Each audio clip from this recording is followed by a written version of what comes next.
Tokyo never truly sleeps. It hums.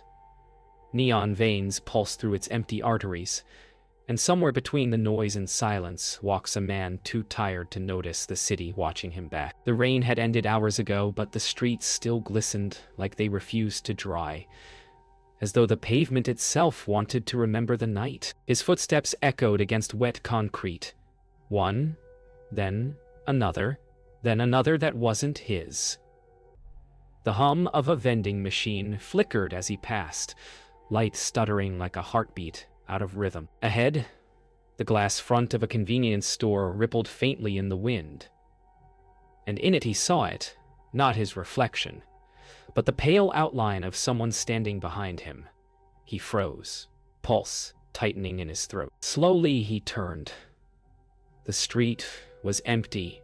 The reflection remained. By the time he reached the next block, the sound of the rain had vanished, replaced by the mechanical hum of streetlights and the faint rumble of trains far underground. His thoughts blurred with exhaustion, the night folding itself around him like wet paper.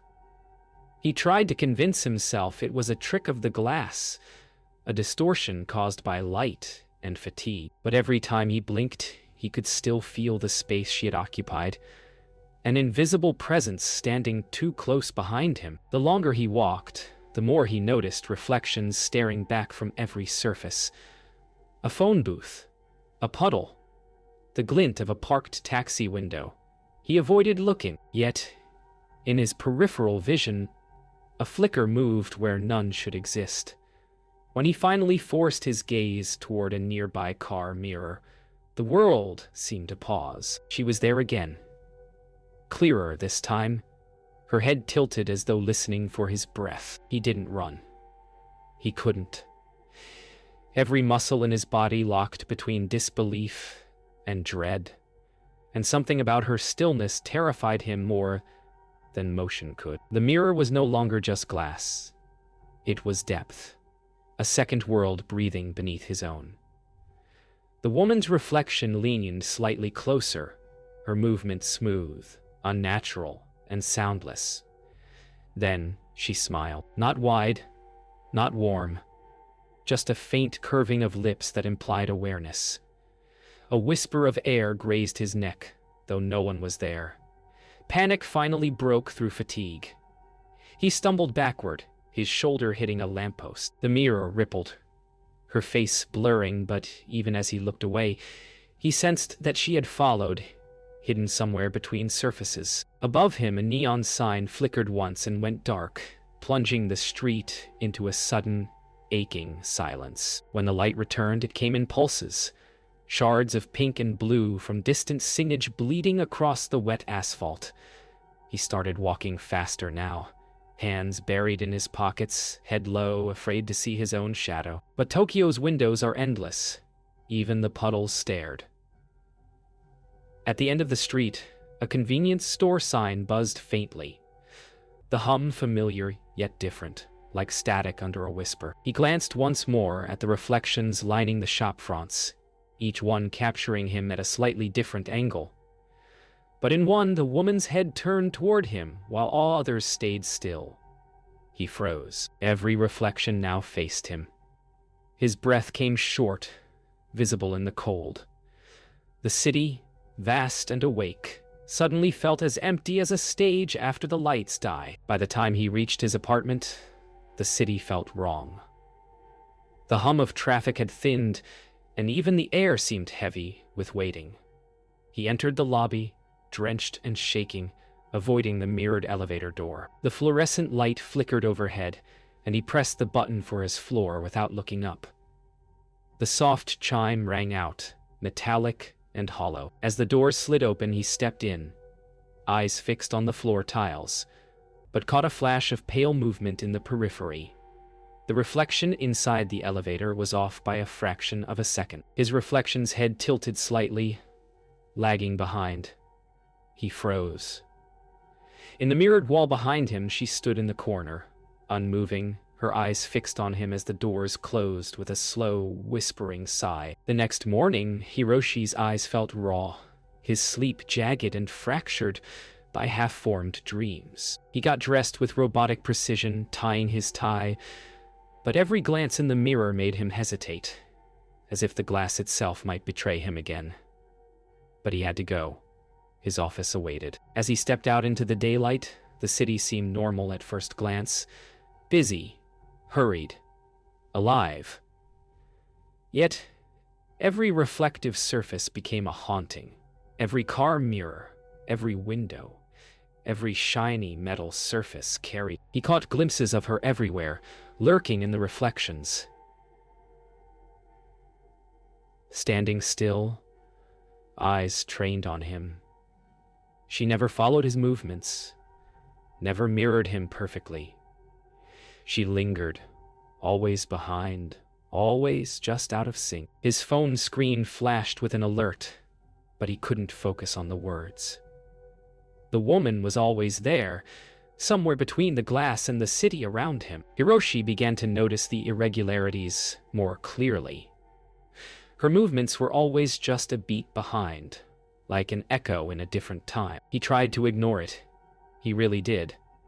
But her presence lingered in the periphery, now unavoidable.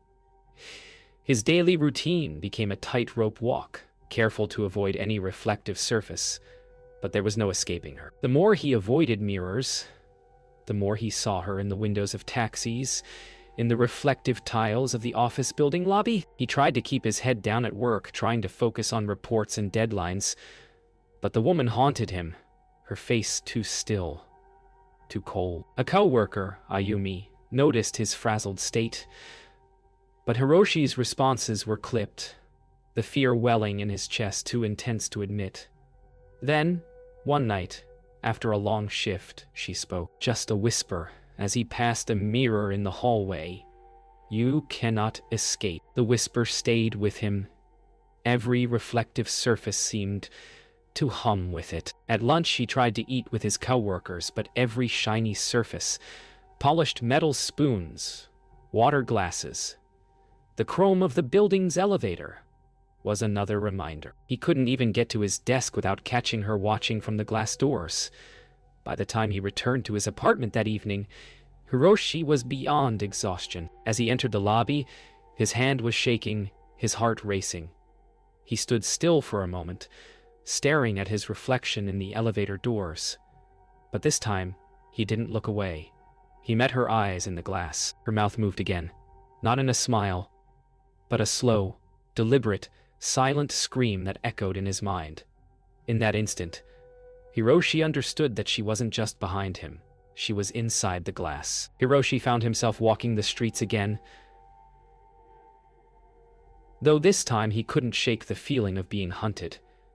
It was as if the city had conspired against him, every street corner lined with windows, every storefront a trap. But it was the reflections that called to him now, the warping surfaces pulling him in. He couldn't escape her. As he passed a subway entrance, he saw her again.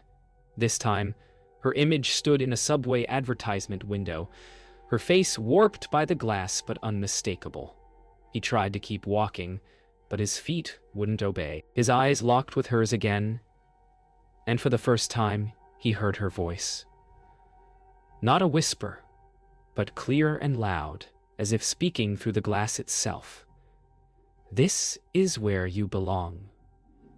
The air thickened. Hiroshi felt the ground beneath him shift, as if reality itself was bending around the glass. His search for answers led him deeper into the city's forgotten corners. Rumors of a reflection street, a place where the boundaries between the physical world and the world of mirrors blurred, echoed through old books and underground chat rooms. Hiroshi followed these breadcrumbs, desperate for a solution. The more he researched, the more he realized this wasn't just a haunting. It was a curse, a part of something older, far older than Tokyo itself. The woman wasn't just a specter. She was trapped, like him, between worlds. And unless he acted soon, he would join her, lost within the reflections forever. Hiroshi had to face the truth. He wasn't just being followed. He was becoming her. Shiru. I'm the nest. Nordrizi now. He was becoming her. Hiroshi stood on the edge of the city's underground, his breath shallow and quick. The map he had found in the bookstore led him here.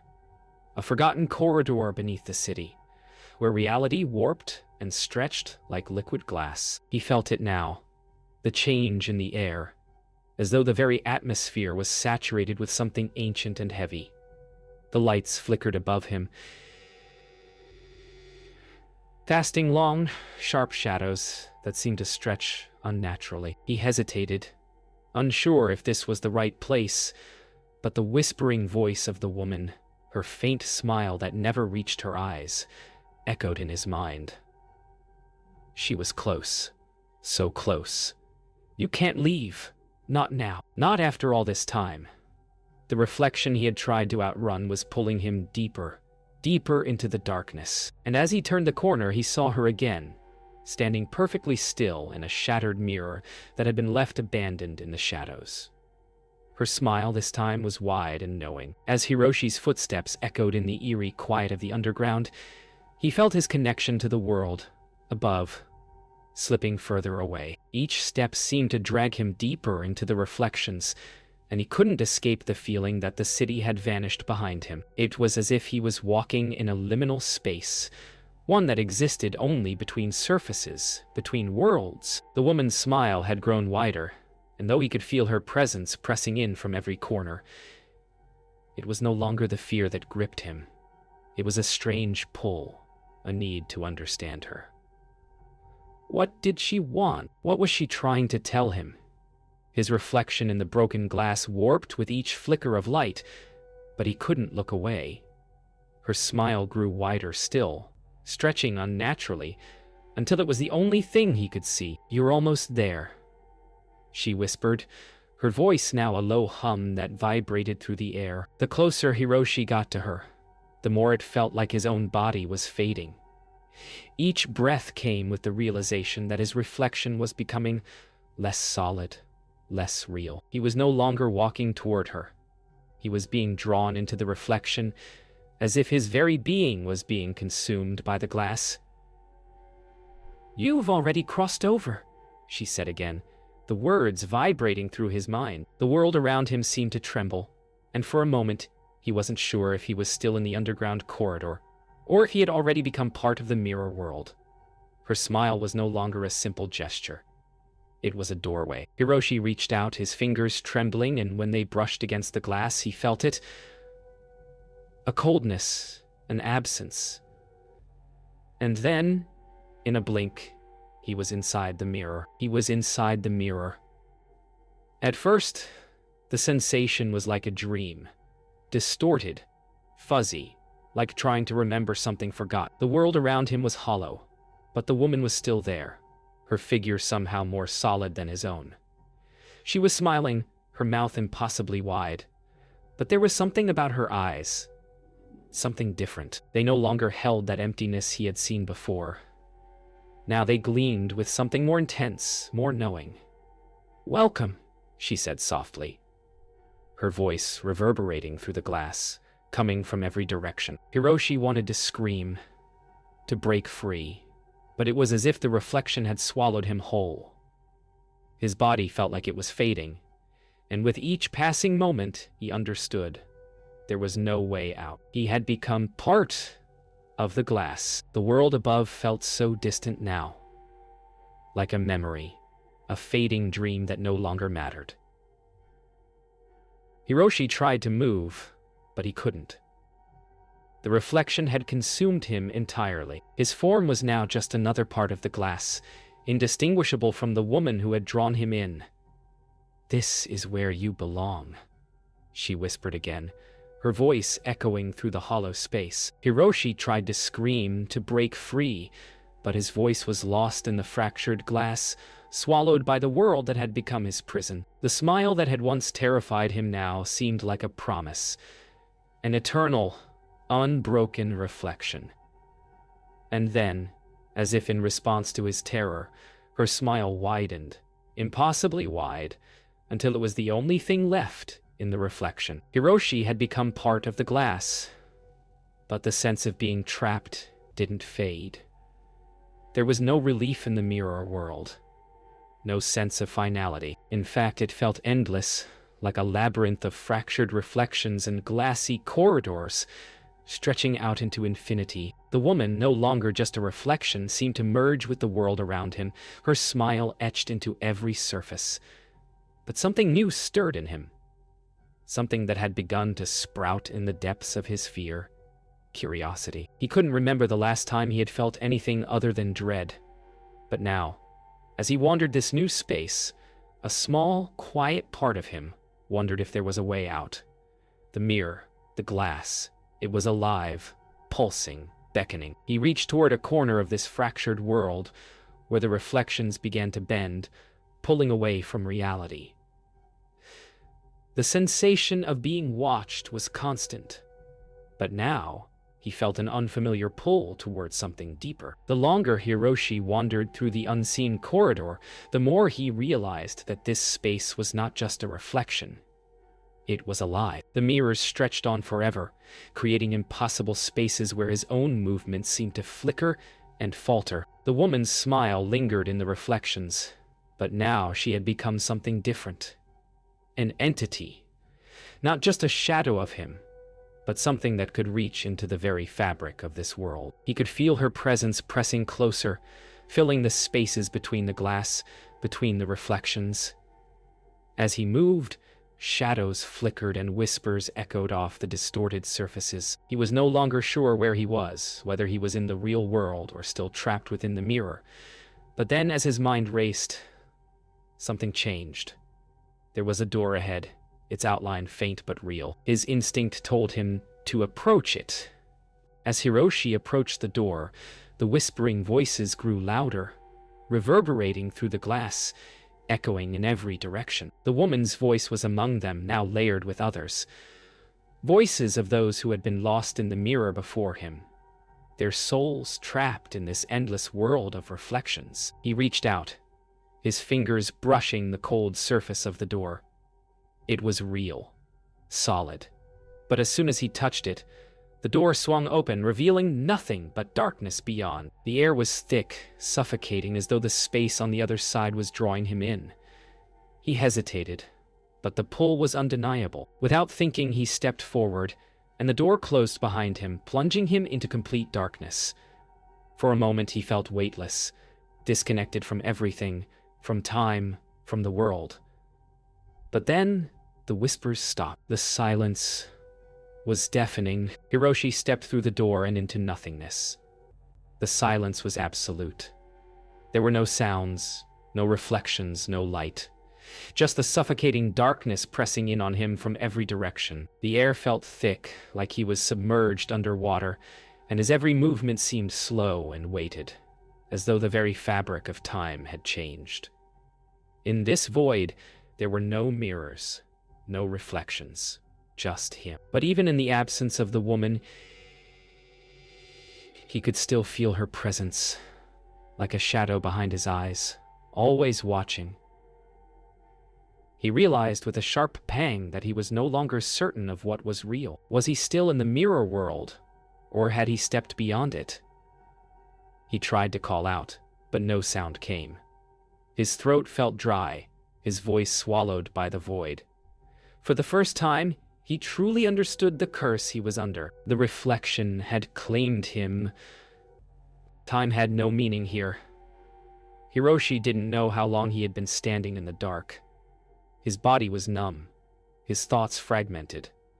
He tried to move, but there was no place to go, no direction to follow. But then, slowly, something began to change. A faint glimmer of light appeared, a crack in the darkness, and as he moved toward it, the shadows seemed to bend away. The closer he got, the more solid the light became. When he reached it, he saw something, an outline, a reflection in the surface of the glass. But this time, it wasn't just the woman. It was him too. His own reflection, but distorted. He reached out to touch the surface, but before he could, the crack closed, and the light vanished. The silence returned, but now it felt different. The woman's presence was back, stronger than ever, her smile pulling him toward the glass once again. Hiroshi's mind raced, fragmented and disjointed, as the darkness closed in around him once more.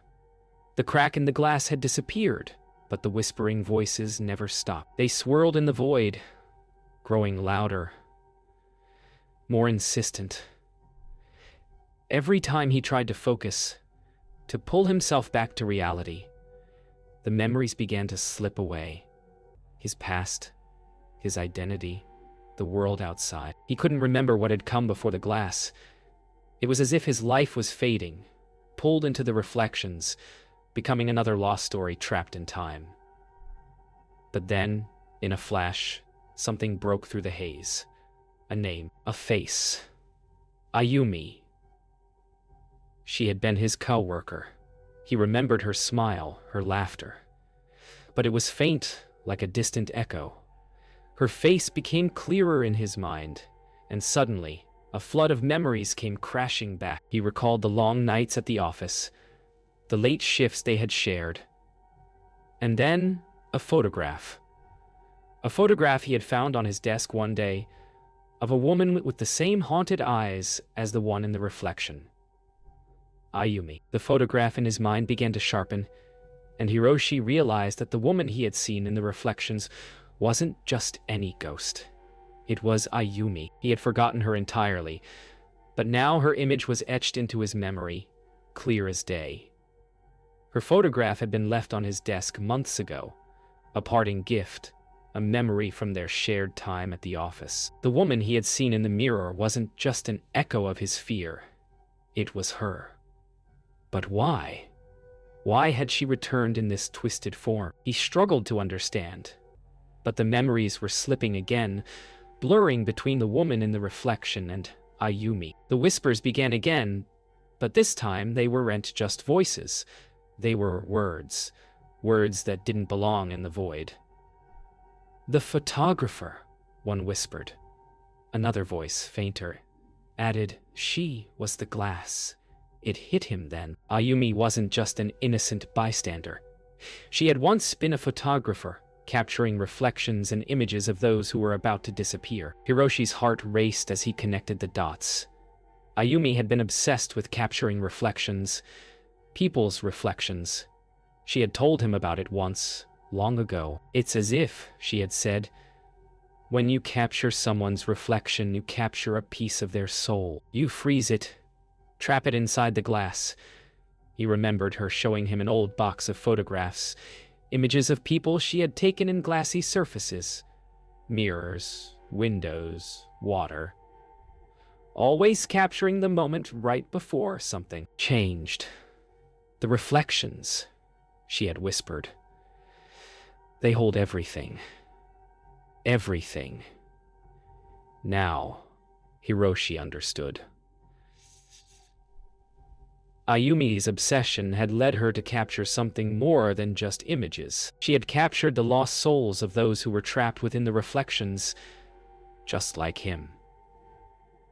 But there was more. He had seen the old negatives, those faded black and white photos that had once been in her collection. Each one had one thing in common: the last image before she disappeared. And in every one of them, the reflection of the man in the photo was always him. With his newfound knowledge, Hiroshi's panic began to transform into a singular drive. Escape. He had to find a way out of the glass world, out of the endless labyrinth of reflections. Ayumi had been right about one thing. The reflections trapped pieces of people's souls. But it wasn't just about being trapped in the mirrors. It was about becoming one with them. The longer Hiroshi stayed, the more he could feel his identity slipping away. His past, his life, his sense of self, all of it was fading, as if the glass was consuming him, piece by piece. He had to get to the photographs, her old negatives. They held the key. There was something in them that could undo the curse. He knew this now. The negatives weren't just pictures. They were the gate, the boundary between the real world and the world of reflections. If he could destroy them, maybe he could break the connection. But the woman, Ayumi, she was everywhere now. Hiroshi moved faster now, the negatives blurring as he reached toward them, trying to grab hold of the one that could change everything. But as he touched one, the reflections of Ayumi shifted, becoming more real. Her face became clearer, her smile widening, and then she spoke. "You cannot escape, Hiroshi. You are the reflection now." The glass began to crack. And for the first time, Hiroshi realized that he had already lost. The woman, Ayumi, was no longer a part of this world. She had become part of the glass. A part of him. The curse had already claimed him, and the only way out was to accept that he had become a part of the mirror, lost forever in the world of reflections. The cracks spread across the glass, and Hiroshi's face slowly vanished from the broken pieces, leaving only Ayumi's smile behind. The city above stirred again, faintly, like a pulse buried under layers of glass. Hiroshi awoke in the reflection of a train window, his body translucent, the world outside moving in silent rhythm. He couldn't tell if the people on the platform could see him, or if their eyes simply passed through, unfocused and unaware. His reflection was wrong, faint, half-formed, and fading. But beside him, hers was clear, perfect, smiling as always. Every motion he made lagged behind hers, his gestures mere echoes. The world outside was a blur of light and movement, the hum of Tokyo returning in stifled fragments. He tried to scream at the people, to wave, to break the glass, but no one turned. The city had moved on without him. He watched the reflection of his face dissolve a little more with every passing second. He stepped off the train into a mirrored station, floors polished to liquid shine, walls paneled with glass that stretched infinitely. Every version of himself looked weaker than the last. Some reflections still blinked, others had no eyes. And in each one, the woman stood closer, as if moving between the panes. Her voice was faint now. Not behind him, but within him. "You're almost gone, Hiroshi," she whispered, her tone neither cruel nor kind, merely inevitable. He touched his face, felt nothing. His skin was cool, slick, like the surface of glass. His hand passed through his cheek, as if touching vapor. The last vestiges of warmth left him, replaced by a stillness so complete it felt eternal. Yet even now, a part of him longed for someone to notice, to call his name. No one did. At the station's end stood another window, but this one looked outward. Through it, he saw the living world. The streets he had once walked, the buildings he once passed, the same city that had devoured him. There was a man there now, dressed like he once had been, walking alone. Hiroshi pressed his palms to the glass, trying to call out. But the figure didn't look up. He realized with a slow, dawning terror that the man's reflection was him. Not the ghostly image he had become, but the version that still lived, unknowing. And behind that man, faint but unmistakable, the woman's face stared out from the window's edge. She was with someone new. The reflection had moved on. Hiroshi's voice broke in silence, and his fading form smiled weakly as the truth solidified. He had been replaced. He wandered through the mirrored corridors with no sense of time. Faces passed within the glass, faint, flickering shadows of other souls who had come before him. Some wept, some laughed, some were forever still. They were the lost ones, the reflection's victims. Hiroshi could no longer tell if he was among them or merely observing. The glass pulsed softly, like a heartbeat, each throb echoing deep in his hollow chest. He wanted to close his eyes, but even that luxury was gone. The mirror world did not allow darkness, only endless, shimmering vision. And everywhere he turned, her face waited. Patient, endless, a constant reminder of what he had become. The world outside had forgotten him, but the reflections never would. He was now part of their story. At last, he came to a still pane. Smooth, perfect, untouched by cracks. His reflection looked almost whole again, though his face was now foreign to him. The woman stood behind his mirrored image, smiling softly. "You're one of us now," she said, her voice echoing like a sigh through crystal. He wanted to resist, to scream that he was still human, but when he tried to speak, the voice that came was hers. His reflection's mouth moved, not his.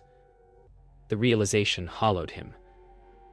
The woman stepped closer, her hand resting on his reflection's shoulder. "The living forget?" she whispered. "But the glass remembers."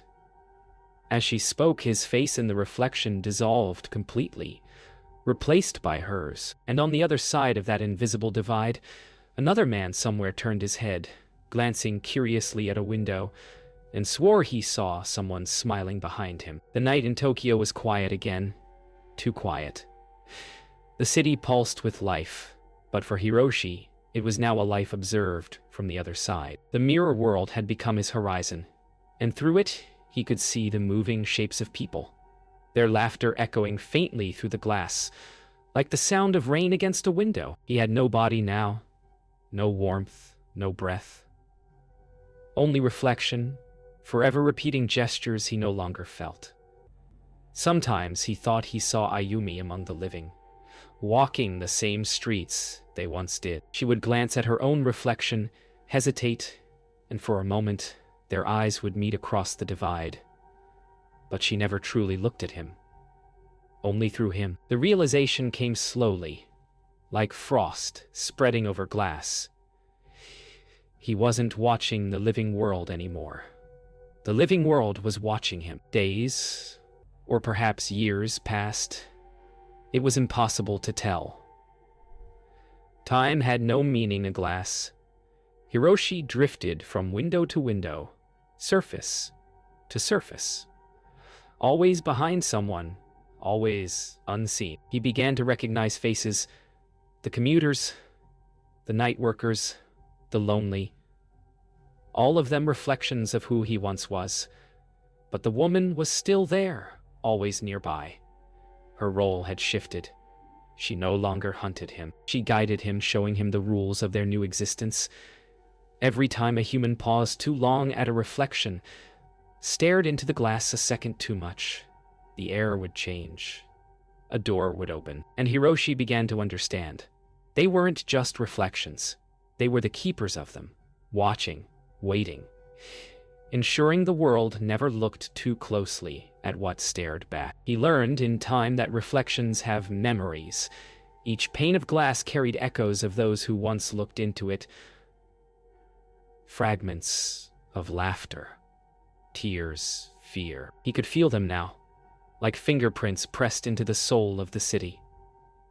One night he found himself drawn to a familiar window, the very one where it had all begun. The convenience store, the same rain-slick street. He approached, feeling the hum of electricity in the air, the faint buzz of the vending machine beside it.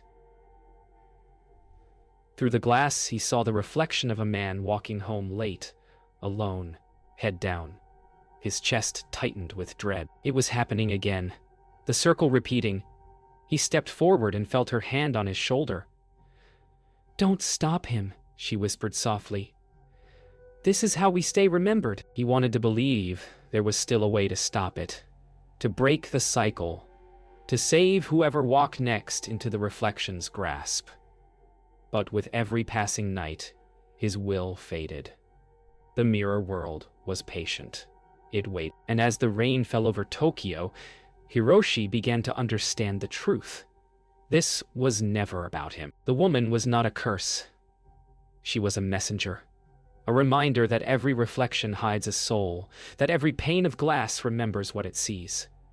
The reflection needed new faces, new stories, new lives to preserve. And so, Hiroshi's face began to vanish entirely, fading into the surface of the glass. He was no longer Hiroshi. He was just another echo waiting for the next lost soul. to look too long into the night. The sound came first, the soft, deliberate knock from the other side of the glass. It echoed through the empty street, barely louder than a raindrop. A passerby paused, confused, staring at the window's surface. There was no one inside, just the reflection of the street, the neon light, the faint shimmer of water. And then, a face appeared in the glass, her face, watching silently from within. Behind her, another shape began to form. A man's shadow. The passerby leaned closer, eyes wide, searching for a trick of light. But when he blinked, the reflections were gone. Only his own face remained, pale and trembling. Somewhere deep within the glass a smile bloomed, unseen, eternal. And for a moment, just before he turned to leave, the reflection behind him smiled back.